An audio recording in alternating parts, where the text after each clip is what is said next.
kita muncul ide bagaimana kalau kita buat organisasi.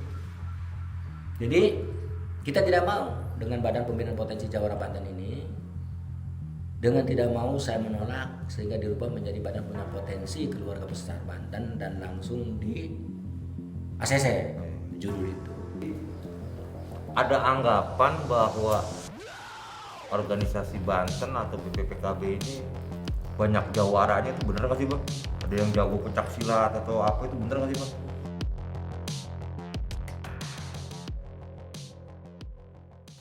Kebetulan keluarga saya memiliki organisasi, artinya bukan dalam berarti memiliki secara kepemilikan, tetapi karena pencetus dan perumusnya, penggagasnya adalah keluarga besar kami. BPPKB itu? BPKB waktu itu ya. Kisaran tahun 1998, maka berbarengan sekali dengan tahunnya reformasi pada saat itu. Kita sudah memiliki jauh sebelum 98, mohon maaf, jauh sebelum 98 kita telah memiliki yang namanya apakah disebut ormas atau paguyuban, karena kurang begitu detail zaman dulu. Saat itu saya masih belum pengalaman tentang bagaimana organisasi yang resmi, bagaimana organisasi yang legal pada saat itu. Cuma kami dapat menyimpulkan punya perkumpulan namanya TKSK. Sebelum tahun 98, 97, 96 mungkin. Namanya TKSK, Tenaga Kerja Setia Kawan.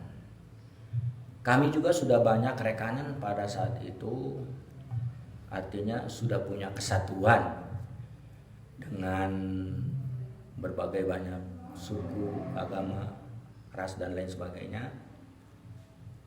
Tempat perkumpulan kami adalah di Kebayoran Lama, tepatnya di Cipulir. Di situ kami sering kedatangan orang-orang yang bermasalah, yang sekiranya bisa dibantu sama kami. Dari mulai penjagaan tanah sengketa, penagihan hutang, dan banyak lagi contoh-contoh yang lain selain daripada penjagaan tanah dan jasa penagihan hutang. Yang alhamdulillah perkumpulan kami yang namanya TKSK pada saat itu tahun berapa Bang? sekitar tahun 97, 98. 97-nya ya, 96 lah. Mulai 96. Jadi perkumpulan kami yang namanya TKSK semakin banyak dikenal oleh orang-orang. Itu Banten semua ya Pak? Campur. Campur. Ada Banten, ada Padang, pokoknya hampir seluruh etnis di perkumpulan TKSK itu ada. Cuma secara mayor itu orang-orang Banten. Nah suatu hari karena kami sudah memiliki perkumpulan TKSK, suatu hari ada seseorang yang mencari keluarga besar kami datang ke Cipulir. Orangnya adalah Pak Nur Indrajaya, sarjana hukum yang pada saat itu legal dari PT Agung Podomoro. Pak Nur Indrajaya ini memiliki berita sampai datang ke kami karena Pak Nur Indrajaya pada saat itu punya yang namanya orang tua di daerah Pandeglang, ya. Kalau lebih ininya mungkin di daerah Ciodeng, Kecamatan Munjul pada saat itu, yang tidak perlu disebut orang tuanya siapa. Nah kemudian Pak Haji Nur Indrajaya datang ke sana itu biasa namanya silaturahmi kepada orang tua. Di dalam silaturahmi informasinya menyampaikan keluh kesahnya tentang keadaan tanggung jawab Pak Nur Indrajaya selaku legal PT Agung Podomoro, yang saat itu PT Agung Podomoro sedang ada masalah dengan salah satu kelompok dan salah satu perusahaan yang mohon maaf saya tidak akan sebut kelompok dan perusahaannya. Intinya bahwa Pak Nur Indrajaya itu legal di PT Agung Podomoro ingin menyelesaikan persoalannya yang diberikan tugas wewenangnya untuk bagaimana persoalan PT Agung Podomoro yang sedang bermasalah pada saat itu supaya selesai. Persoalannya adalah jadi PT Agung Podomoro sedang membangun apartemen menteng eksekutif Yang di mana tuh? yang di Cikini, seberang Cikini. pas depan-depannya stasiun Cikini. Iya. Apartemen menteng eksekutif. Apartemen menteng eksekutif ini adalah salah satu tower yang bermasalah karena tidak dapat diselesaikan oleh kontraktornya yang sudah diberikan oleh PT Agung Podomoro. Dari masalah-masalah itu tidak selesai pada yang telah dijanjikan, sehingga perusahaan yang memborong apartemen itu minta untuk ditambah waktu penyelesaiannya. Dengan minta untuk ditambah waktu penyelesaiannya diberikan oleh PT Agung Podomoro pada saat itu, kalau tidak salah selama berapa bulan gitu. Tetapi yang kedua tidak juga mampu menyelesaikan. Kemudian minta waktu lagi pada saat pemberian, diberikan waktu untuk menyelesaikan tetapi tidak dapat selesai. Kemudian diberikan waktu lagi, masih juga tidak dapat menyelesaikan si kontraktornya ini. Nah, dengan tidak mampunya menyelesaikan sehingga diputuslah kontrak pembangunan satu tower apartemen menteng eksekutif itu. Nah, kemudian dengan diputusnya maka muncullah arogansi perusahaan yang tidak terima atas diputusnya dengan cara-cara di luar batas dan dengan cara-cara di luar ketentuan perjanjian. Sehingga dengan cara-cara yang mereka lakukan, yang salah satu contoh pada saat itu mereka melakukan memblok, menguasai fisik apartemen itu. Zaman itu sempat rame kayaknya Pak ya? Ya, Sempat rame. sempat rame ya. Nah, maka dengan keadaan gaduh seperti itu, Pak Haji Nur Indrajaya yang sekarang jadi ketua umum BPKB itu menceritakan kepada orang tuanya yang dalam keadaan silaturahmi, kemudian setelah diterima oleh informasi dari orang tuanya, menitip pesan, cari namanya ini. Yang jelas di situ mencari Abah Haji Ondi dan Mbah Haji Dudung selaku kakak kandung saya semuanya yang berada di Cipulir. Maka singkat cerita, atas arahan dari orang tua Pak Haji Nur Indrajaya, langsung beberapa hari menemui Mbah Haji Ondi dan Mbah Haji Dudung. Pada saat itu dia semata-mata menceritakan keluh kesahnya tentang tugas dan tanggung jawabnya yang diberikan PT Agung Podomoro. Intinya bagaimana tower apartemen PT Agung Podomoro, apartemen Mengnasub itu yang saat ini dikuasai orang lain supaya dikuasai oleh PT Agung Podomoro. Dengan berbagai pertanyaan-pertanyaan, legalitas dan segala macam pada saat itu akan kita juga ada biro hukumnya. Pada saat itu, apakah persoalan ini layak atau tidak kita bantu? Sehingga hasil kajian-kajian kita itu maka layak sepertinya untuk dibantu. Dengan kelayakan untuk dibantu, kita memiliki kesiapan untuk membantu. Setelah diantara kami keluarga besar dari TKSK pada saat itu Bertiga atau berdua tuh Pak? banyakan. Nah, kemudian dilanjutkan dari kesiapan, dilanjutkan ke yuk kita bikin MOU, Memorandum of Understanding, kalau tidak salah pada saat itu hanya 3 bulan jika memang berhasil. Oh belum, sebelum itu belum ada kontrak 3 bulan, cuma kita hanya disuruh action saja, mampu atau tidak. Dengan waktu yang kita tentukan, dan kebetulan kita juga punya rekan-rekanan yang sudah berkumpul dan sering kita lakukan seperti itu untuk melakukan salah satu kegiatan-kegiatan. Maka kita mengundang bahwa kasarnya, loh kita ini ada job gitu, untuk menguasai fisik menteng, apartemen menteng eksekutif. Intinya tujuannya begini. Disepakati, oke, kalau begitu kita turun. Dengan terlebih dahulu kita mengatur strategi agar tidak terjadi benturan-benturan fisik pada saat itu. Untuk hari dan tanggal saya lupa pada waktu itu. Terjadilah, kita turun, action, eksekusi. Alhamdulillah kelompok yang mengklaim yang menguasai fisik pada saat itu suku tertentu juga Pak? Ya, Suku-suku tertentu? Suku-suku tertentu, campur.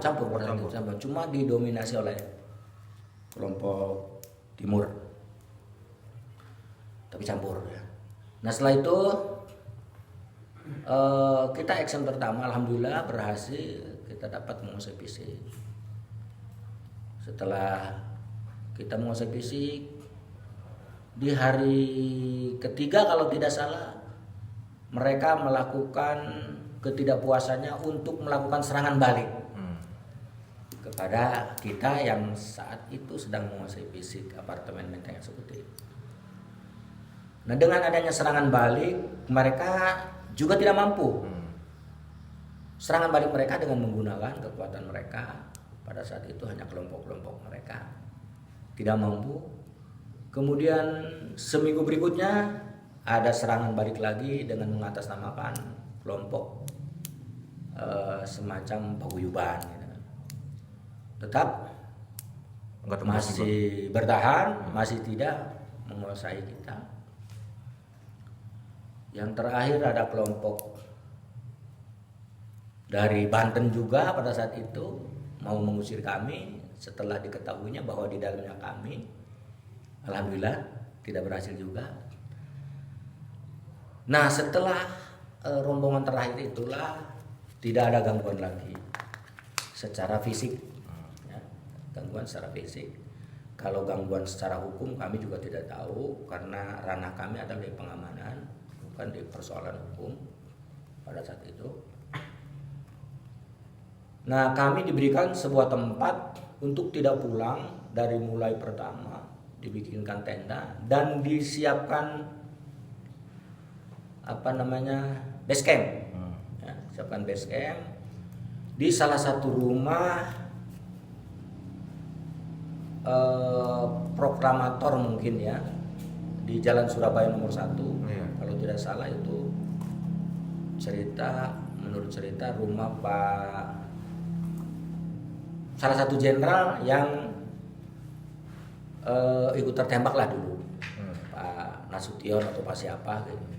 Jalan Surabaya nomor 1.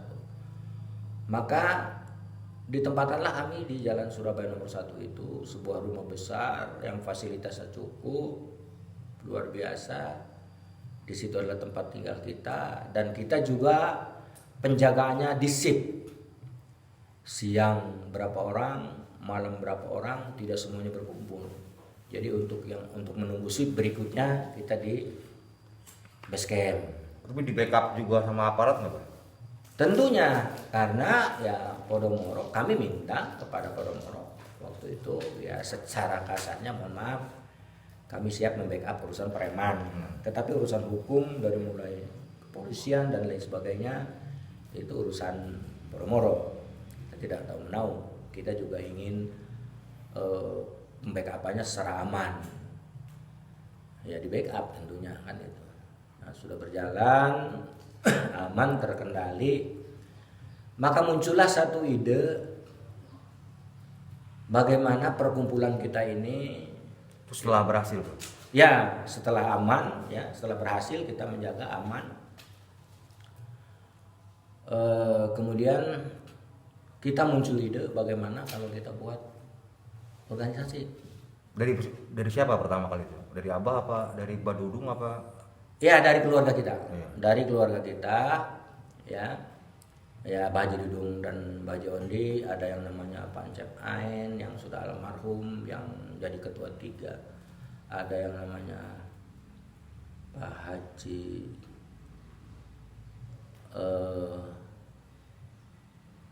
satu yang meninggal di sini dikuburnya nih. Saya lupa karena udah terlalu lama ya. Nah setelah itu terbentuklah sebuah nama dulu. Iya. Kita cari nama, sebuah nama terbentuk. BPKB. Namanya pada waktu Badan Pembinaan Potensi Jawara Banten. Pak Haji Uci lah, Pak Haji Uci pada waktu itu pas sama Pak Cep Ain yang dominan. Mereka kaum sepuh, tetapi mereka punya akses kemana-mana pada saat itu. Tapi itu nggak ada hubungannya sama itu Pak, apa namanya, Hasan? Nggak. Makassar, bagaimana? Abah Hasan? Abah Oh, Hasan. tidak ada. Nggak ada hubungan. Tidak ada. Abah Haji Hasan itu kan pendekar Banten ya. Iya. Kalau hubungan secara emosional ya ada, tentunya Abah Haji Hasan juga bagian daripada orang tua kita.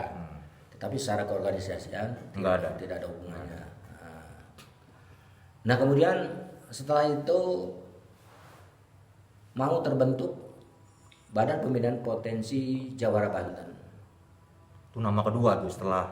Enggak, nama pertamanya seperti itu. Oh, nama pertama. Badan Pembinaan Potensi Jawara Banten.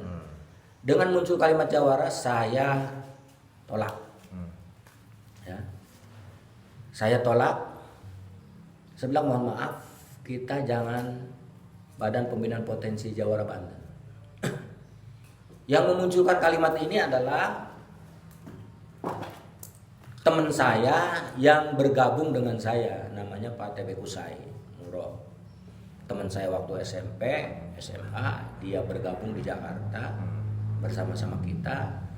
Kebetulan pada saat itu ya kaum akademisinya saya dengan Pak TB Kusai pada saat itu. Yang lain kan kaum sepuh.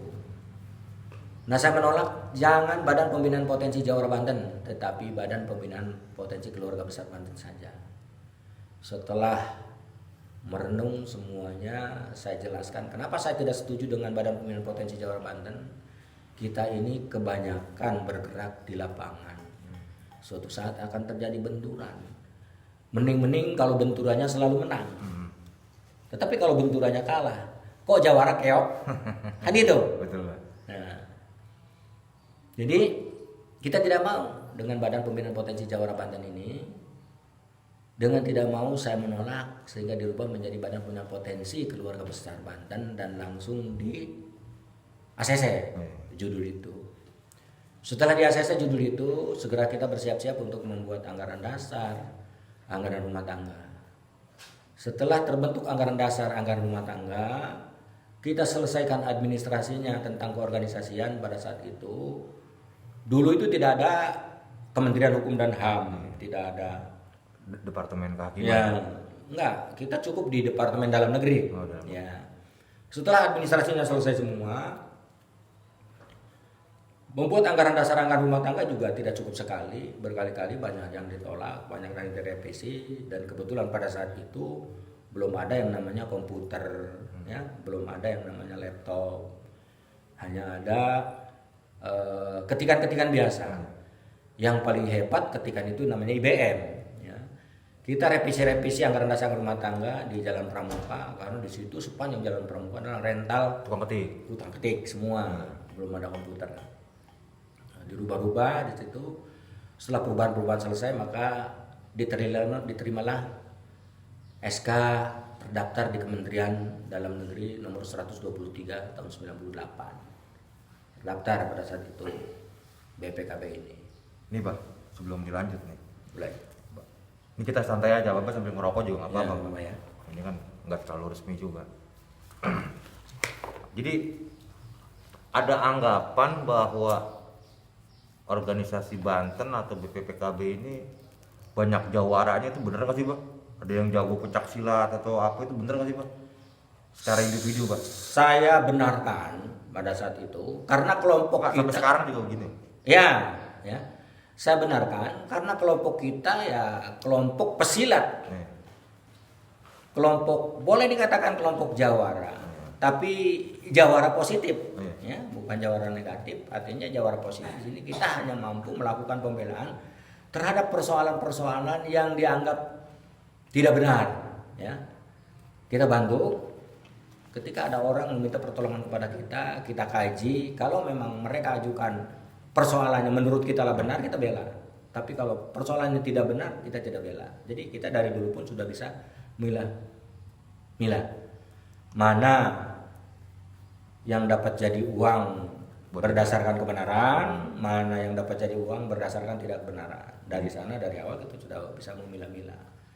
Kaitan amanat-amanat para pendiri organisasi ini. Siapa? Mayoritas pendirinya adalah ulama. Jadi ulama pendiri kita ini selalu menyerukan, kita doakan PPKB dengan catatan buatlah program-program yang benar dan memberikan manfaat.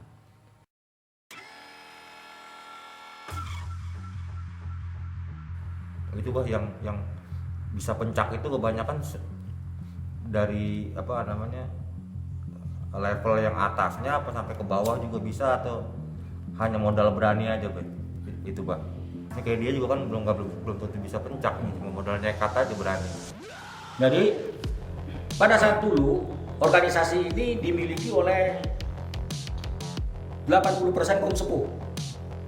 Ketika kita mau dihadapkan sama persoalan, kita kaji dulu kekuatannya, kita berhadapan dengan siapa. Dan ini selalu saya contohkan kepada perburuan, karena kita orang kampung ingatnya kepada perburuan. Ada 3 hal agar perburuan kita ini bisa sukses.